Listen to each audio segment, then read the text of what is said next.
Vos rapports à remettre Ndoki aujourd'hui. Donc, j'espère que j'ai répondu à votre question sur ce point-là. Moi, je n'ai jamais eu, croyez-moi, de problème avec Mme Ndoki. Ça aussi, l'opinion a voulu construire, peut-être aussi sur la base de certaines de ses sorties. La manière dont elle a fait certaines sorties pouvait faire croire qu'elle avait des problèmes avec moi. Je n'ai pas de problème avec Mme Ndoki. Aucun problème avec vous d'après, parce que nous lui avons demandé. Je vais vous dire, chaque fois que Michel a demandé, je l'appelle comme ça, Michel a demandé à me voir, je l'ai reçu.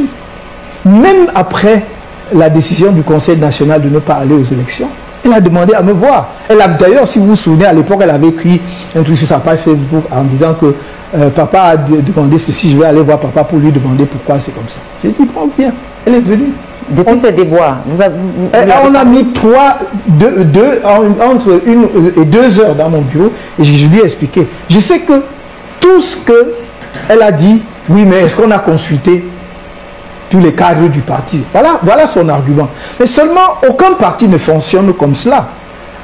Un parti fonctionne sur la base d'organes. Si vous avez donné des compétences à tel organe, l'organe en question est compétent pour prendre la décision, ce que nous avons fait.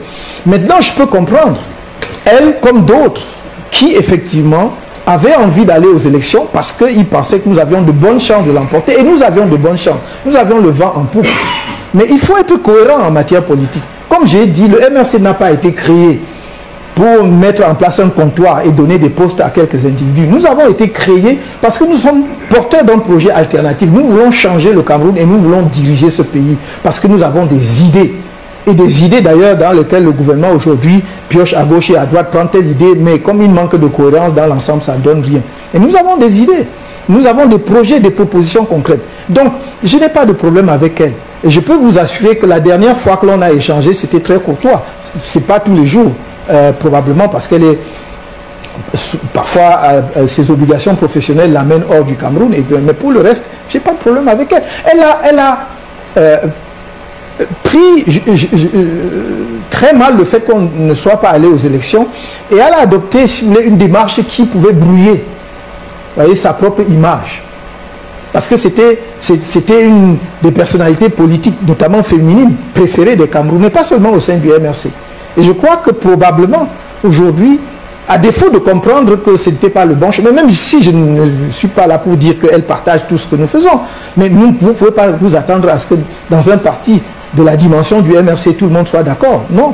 Mais l'essentiel, c'est qu'il y a un dénominateur commun. Et lorsqu'on a pris une décision sur ce socle-là, tout le monde doit suivre. Avant de sortir sur cette partie concernant le MRC, pour engager l'actualité au Cameroun, j'aimerais vous demander, Maurice Kamto, quels sont aujourd'hui vos rapports? C'est une question à laquelle je tenais absolument. Quels sont vos rapports aujourd'hui avec Michel Ndoki? On parlait des législatives tout à l'heure. Elle fait partie de l'un des cadres de vos partis politiques qui n'ont pas très bien apprécié la stratégie de ne pas prendre part aux législatives et aux municipales. Donc, première question, est-ce que vous avez regretté cette décision ou bien vous pensez que c'était la meilleure à ce moment-là? Et de deux, quels sont aujourd'hui vos rapports avec Michel Ndoki qui estime qu'elle n'a pas été soutenue par vous, M. Kamto, au moment où elle a subi ces déboires? Bon, d'abord, est-ce que nous regrettons la décision? Mais non. Parce que si la décision du Conseil national du MRC, et non pas de Maurice Kamto, je suis le dirigeant du parti, je suis le président du parti, je comprends que par des raccourcis, parfois journalistiques, on dise, bon, Kamto a décidé que... Non. Nous avons un directoire, j'ai même quelques... Ce ne sont pas des raccourcis journalistiques puisque les protestations sont d'abord venues en interne du MRC. Oui, mais de qui? De Mme Ndoki? Par exemple. Mme Ndoki est tellement... Et d'autres. Mme Ndoki est-elle membre du directoire? Mais elle est un des militants les plus populaires de votre parti. Mais si la popularité se substitue aux décisions des organes du parti, il y a un problème, madame. Alors vous discutez de cette décision en interne avant de la prendre. Un parti est une structure. Si vous me reposez cette question 2 ans après, ça veut dire que je suis totalement inaudible. Alors je vais me faire un plaisir de vous répondre à nouveau, mais vraiment de manière calme pour que les gens comprennent très bien. Ce qui s'est passé, c'est que nous avons convoqué l'instance la plus compétente dans notre parti pour prendre une telle décision. Ce n'est même pas le directoire qui a pris la décision. C'est une instance qui est entre la convention nationale qui est l'instance suprême du parti et le directoire qui gère le parti au jour le jour. Je dis bien au jour le jour, madame. J'ai des membres du directoire ici. Peut-être nous n'avons pas suffisamment communiqué, mais nous tenons 2 réunions par mois. Avant, nous tenions des réunions hebdomadaires. Mais nous tenons 2 réunions par mois au directoire pour prendre les décisions sur chaque sujet qui engage ou qui interpelle le MRC. Donc, nous avons convoqué le Conseil national, donc, qui est l'organe, je vais dire, on dirait le directoire élargi, puisque prennent part au Conseil national non seulement les membres du directoire, mais les responsables régionaux du parti. Et pour le coup, pour impliquer davantage la base, nous l'avions élargi aux départementaux, c'est-à-dire à nos responsables départementaux. Il faut bien comprendre. Et ils étaient dans la salle, madame. C'est pour cela que je dis, est-ce que tel ou tel responsable était dans la salle?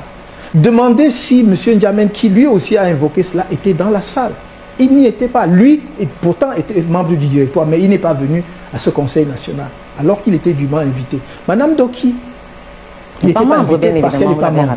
Donc, que les gens construisent dans leur propre tête ce qui a pu se passer au Conseil national, je comprends bien, mais ce n'est pas la réalité. La réalité, c'est que nous avons exposé la situation aux membres du Conseil national. Et les gens ont pris la parole. Je n'ai pas exposé la situation et j'ai dit on passe au vote. J'ai dit voici la situation à laquelle nous faisons face. Et maintenant, je donne la parole aux membres du Conseil national pour que l'on en débatte et l'on prenne une décision. 2 ou 3 membres du Conseil national ont pris la parole. Et j'ai dit, est-ce qu'il y a d'autres personnes qui voudraient prendre la parole? Non. J'ai dit, j'en conclus à la lumière de l'intervention des 2 ou 3 autres membres et de l'analyse que nous faisons de la situation, que nous sommes pour qu'on n'aille pas à ces élections. Il y a eu, madame, et peut-être, pour une fois, je vais regretter qu'on n'ait pas filmé. Parce que nous voulions que ce soit, mais on n'a pas filmé. Mais peut-être quelques malins peuvent toujours avoir les images. Il y a eu ce qu'on appelle en anglais un standing ovation. Standing ovation. Bon, la décision les gens se sont levés et ont applaudi parce que nous avons pris la décision de ne pas aller aux élections. Voilà la vérité.